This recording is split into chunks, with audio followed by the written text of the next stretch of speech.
来看俄亥国家乔治亚日举行国会大选，结果是瓦罗西亚的执政党乔治亚之盟摕到54趴的选票，拍赢这届选战。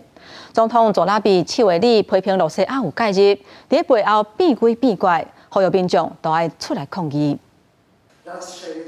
არ ვაღიარებ ამ არჩევნებს, ამ არჩევნების აღიარება არ შეიძლება, იმიტომ ეს არის იგივე რაც აღიარება რუსეთის აქ შემოსვლის。乔治亚总统佐比拉奇维里离奇伫在野党联名陪同之下，宣布唔承认国会大选结果，批评这根本就是一场罗西亚特别行动，一种新形态的混合战争，呼吁民众伫立法案同齐站出来，向全世界发声表达意志。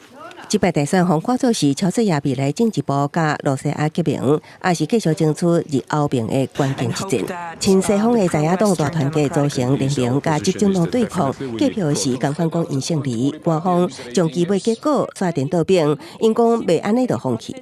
Georgian people is we are going to Europe. We are Europeans.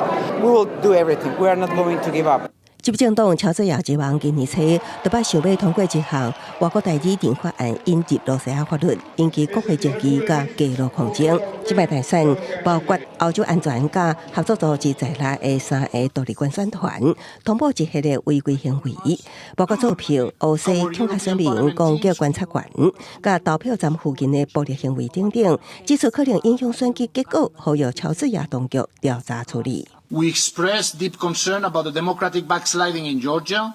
公视新闻协会中编译。